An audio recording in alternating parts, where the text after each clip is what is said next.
berkolaborasi dalam film horornya Indonesia atau film dramanya Indonesia. Tidak tutup kemungkinan bahwa Bebek Gombel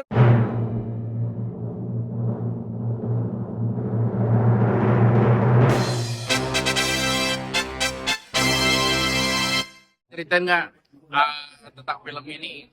Kenapa pilih film ini judulnya Marty? kenapa film ini Marni? Ya sebenarnya maaf. Karakter is about karakter. Balik lagi ini adalah kisah tentang pengorbanan perempuan sebenarnya yang ditindas, disakiti dan lain-lain. Seorang ibu, gimana kasihnya terhadap anak, gimana kasih seorang ibu itu yang terhadap anak yang kasih sayangnya kurang. Ya mohon maaf yang sebelumnya saya rasa di kehidupan rumah tangga pasti ada aja hal demikian. Jadi apa sih sekarang yang laku di dunia industri film? Katanya horor. Oke. Horor yang kayak apa sih yang kita mau bikin? Jadi lantas saya pengen bikin drama antara ibu dan anak yang kita package dengan horor, yang di dalam horor tersebut kita isi lagi dengan action di dalamnya. Itulah PR-nya. Sehingga ini film ini rasa nano-nano sebenarnya. Jadi manis, asin, asam semuanya ada di dalam. Jadi ya saya rasa satu pengembangan lah ya, kita berusaha untuk menjadi yang terbaik di tahun ini dari sebelumnya, yang dimana saya rasa buat industri sinias film di Indonesia ini kalau kita mau menuju lebih baik ya kita harus bikin konten yang lebih baik tentunya. Ini bocoran sedikit untuk di 2025 juga kita udah persiapin buat sequelnya si Mari sendiri. Ini apa ikut-ikutan nggak dengan film-film lainnya? Ada actionnya, ada dramanya, ada segala bukannya nggak full horror gitu. Kalau dibilang ikutan saya rada bingung juga sebenarnya. Karena proyek kita ini sebenarnya dari 2019, pengembangan di 2020 pada saat COVID, and then ketemu Billy 2021, and then ketemu Iko 2022. Makanya kalau teman-teman tadi nonton, kenapa tulisannya itu 2024? Karena itu adalah benar-benar fresh yang benar-benar memang baru kita kerjakan di 2023. Gitu. Terus pemilihan pemainnya ya? Seperti apa? Iya, saya lihat balik lagi. Saya sebagai produser, saya melihat kekuatan dari cast masing-masing ini apa sih sebenarnya? Media sosialnya kah? TV-nya kah? Artis filmnya kah? Fighting-nya kah? Untuk membuat suatu buah cast itu menjadi satu sosok Marni itu not easy, nggak gampang. Kenapa? Nggak semua main cast mau jadi hantu atau mau jadi setan. And then bisa berantem nggak pertanyaannya? Seseorang yang kita latih dengan seseorang yang memang sudah bisa latihan bela diri, itu pada saat dia lompat dari pohon juga udah ke kuda-kuda udah beda. Jadi untuk menciptakan visual yang baik, saya rasa pemilihan cast juga harus yang pas dan baik. Oh, di sini ada JJ Global Group. Sejauh apa sih mungkin kerjasamanya? Oke, Yang di- ini yang menarik sebenarnya.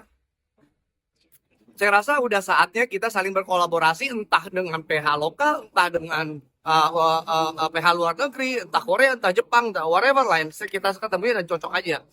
Saya lihat masa di Indonesia itu populasi begitu besar, sangat dominasi sekali akan Korean.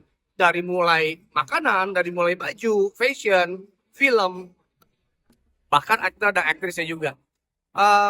Tidak tutup kemungkinan bahwa artis-artis tersebut atau aktor tersebut yang dari Korea bisa berkolaborasi dalam film horornya Indonesia atau film dramanya Indonesia.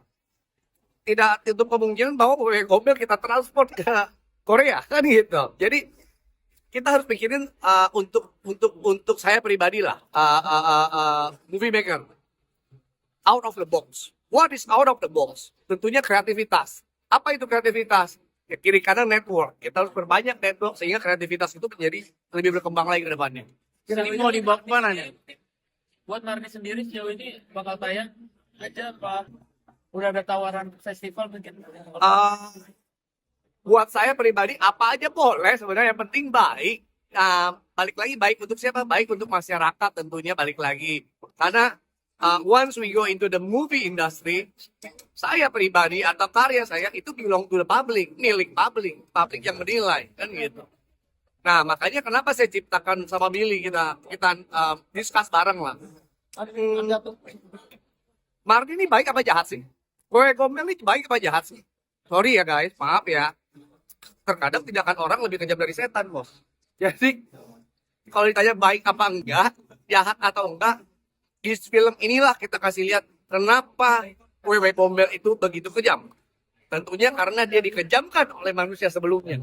Kan gitu. Jadi ya back again, benang merahnya adalah sebelum kita melakukan sesuatu, kita pikir dulu apakah ini ada karma baik atau karma buruknya. Seperti itu. Pesan khusus apa yang disampaikan dalam film ini? Pesan khusus apa yang disampaikan dalam film ini? Yang pertama, memang message-nya buat saya pribadi banyak. Kasih ibu terhadap anak itu harus konkret. Oke? Pernikahan easy, perceraian easy, membesarkan anak nggak mudah. Di film inilah kita gambarkan. Yang kedua, tindakan kriminalisasi atau apapun itu bentuknya terhadap Marni, itu penindasan terhadap wanita. Makanya banyak sekali case di sini rata-rata perempuan. Kenapa? Ya, saya lihat perempuan ini ciptaan Tuhan yang luar biasa. Kenapa? Dia bisa melahirkan, laki-laki nggak bisa, bos. Cuman dia suka ditindas, bos. Kan itu. Jadi balik lagi, inilah Marni. Tapi kita balut lagi, kalau hanya drama saja kan buat saya boring. Horor saja, jump scare saja, buat saya pribadi, every week is about horror, Pak. And then, next week apa? Horor lagi, Pak. Gitu. Memang saya lihat peningkatan teman-teman produksi ini makin hari makin baik, makin hari valuasi makin baik. Lantas apa yang harus kita lakukan? Harus menuju lebih baik lagi dengan konsep yang out of the box tadi saya bilang. Ya contohnya yang saya sudah buktikan bahwa Marni gitu. Oke.